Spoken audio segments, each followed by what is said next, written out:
Shalom, family. Welcome to the lesson. The Apostle Paul was given insight into a great mystery, a mystery that was promised to be revealed in our time. Brace yourself for an amazing revelation that will certainly take your understanding of Scripture to the next level. In Ephesians chapter 6, verse 19, Paul asked his people to pray for him, that he may open his mouth boldly to make known the mystery of the gospel. Paul knew the mystery possessed the power to enlighten his people in a major way. However, according to Scripture, it wasn't meant to be. So, what is the mystery of the gospel, and what is its origin? Well, according to Ephesians chapter 3, verse 9, the origin of the mystery originated in the beginning. It all started with Adam and Eve. Walk with me as the mystery starts to materialize right before your eyes. Ephesians chapter 5, verse 30 says we are members of the Messiah's body, flesh and bones. If this sounds familiar, it should. This is the same language we see in Genesis. It was said Eve was taken out of Adam's rib, and she became bone of his bone and flesh of his flesh.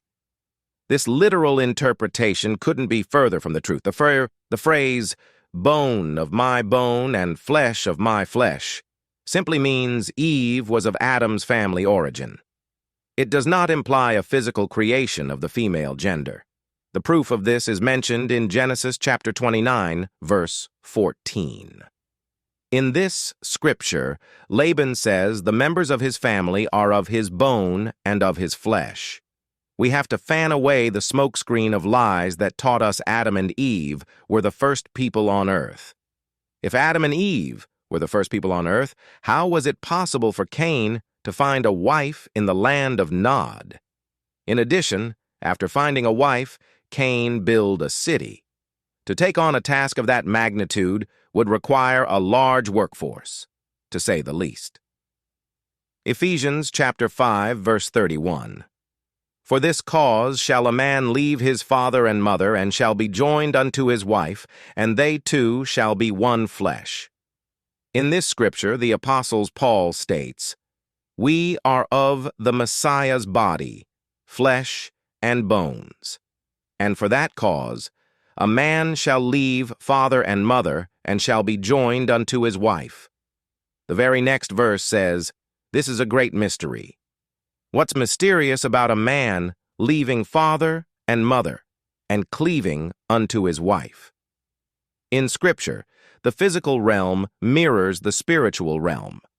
To get a better understanding of the spirituality behind a man leaving home and joining unto his wife, take a look at my lesson, the spirituality behind marriage and the marriage of the Lamb. Remember, we just read, the reason a man would leave father and mother lies within the fact that we are of the Messiah's body, flesh and bones. The Messiah gives us some very important insight on this matter. Matthew chapter 19, verse 4. And he answered and said unto them, have ye not read that he which made them at the beginning made them male and female, and said, for this cause shall a man leave father and mother, and shall cleave to his wife, and they twain shall be one flesh. In Ephesians, Paul tells us, when a man leaves father and mother and cleave unto his wife, it is a mirror image of when a true believer becomes bone and flesh of the Messiah. But in Matthew chapter 19, the Messiah said, the cause for a man leaving father and mother lies within the fact that the Most High made them male and female in the beginning. Did we just witness a contradiction of Scripture? Of course not. The key to unlocking the mystery lies within Genesis chapter 1, verse 27, and it reads, so the Most High created man in his own image. In the image of the Most High created he him. Male and female created he them. When the Most High made them male and female in his image, what did he mean? What is the image of the Most High? Is it 2 eyes, fingers, and toes? Let's find out. In 2 Corinthians chapter 4, verse 4, the light of the Messiah is the image of the Most High that shines within us. The light is associated with immortality. Through the light, we get everlasting life. The Scriptures also teach us that immortality and everlasting life is achieved through the tree of life. The tree of life and the light are one in the same. When Adam and Eve were made in the image of the Most High, they were given immortality through the tree of life. The image of the Most High is the tree of life.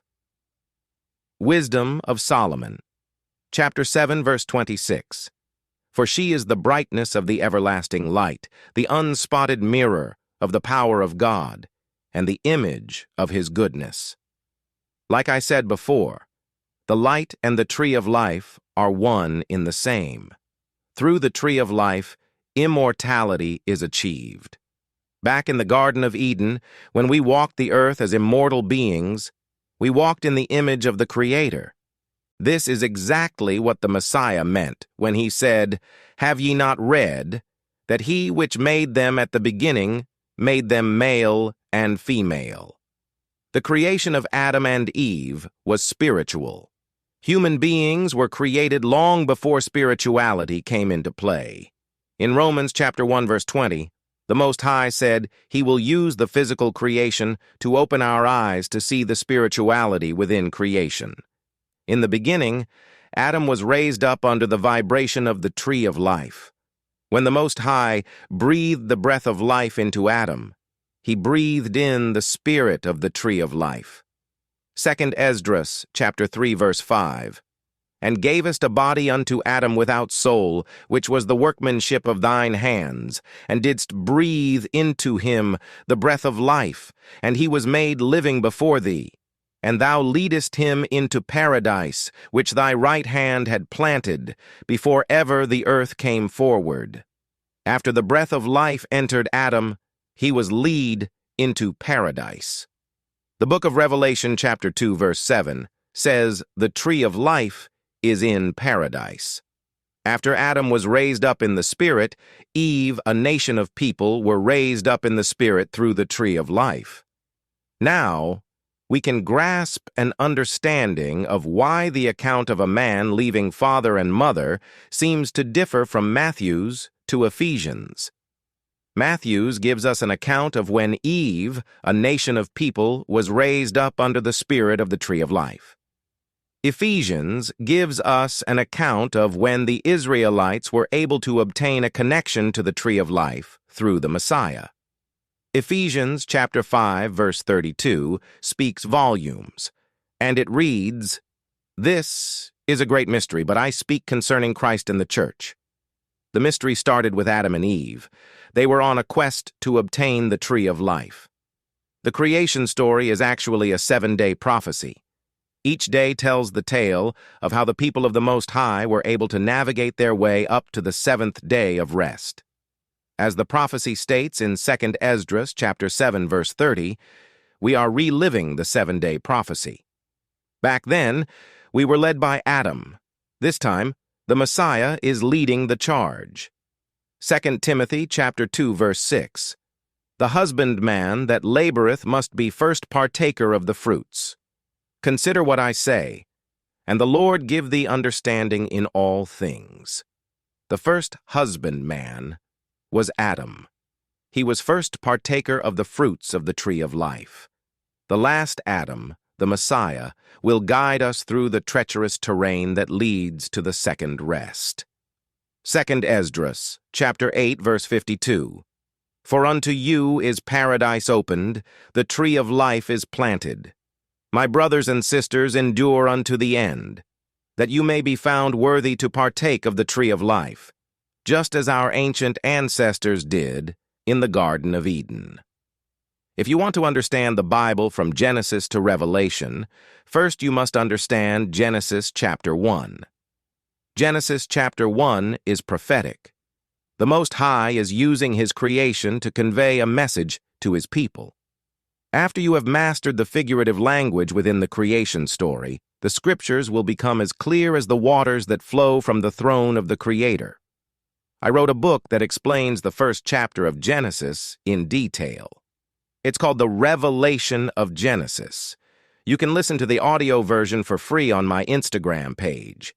The name of my Instagram page is called Zakar Edan. That's Hebrew. It means, remember Eden. If you desire to have a copy of the book for your own personal use, you can purchase it on Amazon. Thank you, my brothers and sister, for listening. All praises to the one true power, Yahweh, and honor unto our King, Yahweh Shah.